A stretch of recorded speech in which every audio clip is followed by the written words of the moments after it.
Thank you for watching this Last Mile Profits video. Will PUDOs soon be something of the past?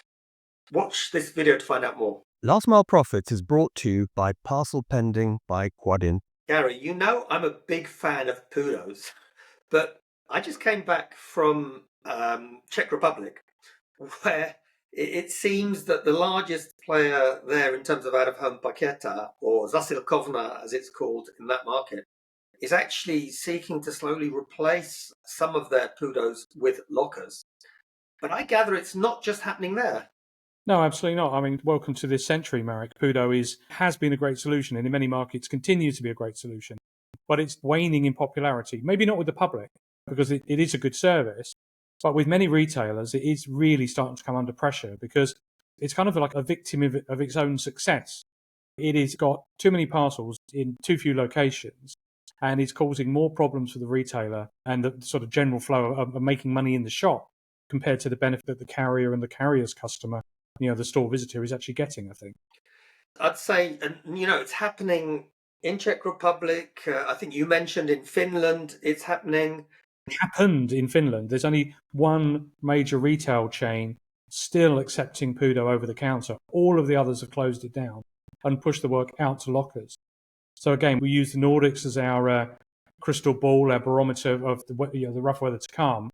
And I think we have mentioned this before, that I think definitely there is a trend for retailers to have tired a little bit of this. They're stopping and thinking about how much time and effort am I actually spending in handling these parcels over the counter? How much of an FTE am I employing on behalf of the carrier? And how does that relate back to the amount of money I'm actually getting from the carrier for doing this work? Let's then look at it from another side, because I agree. And one of the things that I think is sadly missing is automation of PUDOs. Because at the moment, it is a very manual job, and there are very few processes out there that can automate and, support that on one hand. Because I need to jump in with this. PUDOs are needed. They're much more flexible than lockers in terms of being able to literally from day to day increase potential volume for a peak period.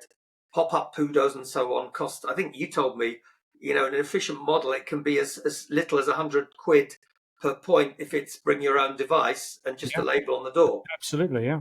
So, PUDOs do have a role still, but isn't it perhaps, Gary, about trying to make the PUDO more efficient, finding ways to automate it more?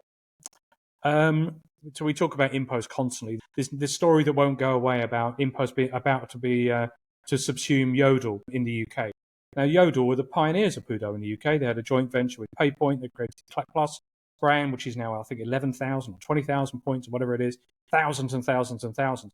I was asked by a journalist, well, what does it mean if InPost take over Yodel? What does it mean for the parcel volume? And he was from a convenience retail publication. What does it mean for volumes of parcels going into the stores? Now, it could mean that they immediately switch it off and go, well, we're not going to go into stores anymore. We're going to pull all of that out of the stores and put it into our lockers to drive up usage. Or it could mean the opposite, that they are going to stop Yodel doing home delivery and push all of that home delivery volume into the various out-of-home solutions that are available to InPost. And they already have PUDOs and a relationship with Collect Plus. It is an interesting debate that if you suddenly took control of all the volume, where you would choose to put it, and whether the retailers would put up with having all that volume pushed into the shops. But I mean, because this is a big deal, if we are talking about the UK, and we've covered the Yodel story before, but if, and it's still an if, because the signs would be that whoever gets Yodel gets Collect Plus. But, let's watch this space because it's a bit interesting. It's not the same ownership. There's a lot of links and there's money going around between those businesses. But in my opinion, if InPost did get it, they'd probably do what they've done in France, which is slowly over time optimize locations, so where PUDOs are less performant and where they've got opportunities to put a good locker and do that. But, they've had Mondial Relay now for several years, and there's still a large number of PUDOs out there in France. So I'd be probably a little bit more optimistic. Having said that, maybe this is a topic for a whole episode. How can you make the PUDO more efficient? I know this is a topic close to your heart, certainly close to mine. Can we end up with a scenario in which you're going to have a self-service PUDO. It's possible, but didn't you just describe a locker with a printer in it? Isn't that a self-service PUDO? I mean, what's the difference? Yeah, but with one exception, the self-service PUDO would be a lot quicker to put in place and a lot cheaper, subject to security concerns, of course. Yeah, it is an interesting debate, but we at Quadient we see evidence of retailers just saying enough is enough, because the retailer likes the footfall. Don't get it wrong, they like the footfall, but as soon as it becomes too successful, it just becomes too much. You end up employing somebody full time, or your customer service desk is 90% people waiting to pick up or drop off a parcel, and 5 or 10% of people trying to interact with the actual retail brand itself. And I think a lot of places, going back to our original topic, people are saying enough is enough, wanting it either gone or moved outside onto the pavement because it's just too much.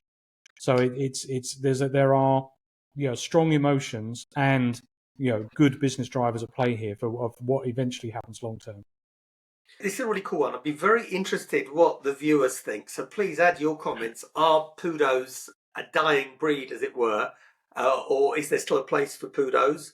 Perhaps PUDOs need to be upgraded in some way. And that will be probably a topic for a future Last Mile Profits episode. But I think, Gary, this was really fascinating. It's a topic certainly close to my heart. I know close to yours as well. Definitely. Looking forward to comments. And by the way, I didn't mention it. Please, if you like these videos, subscribe. It helps us keep them free for you.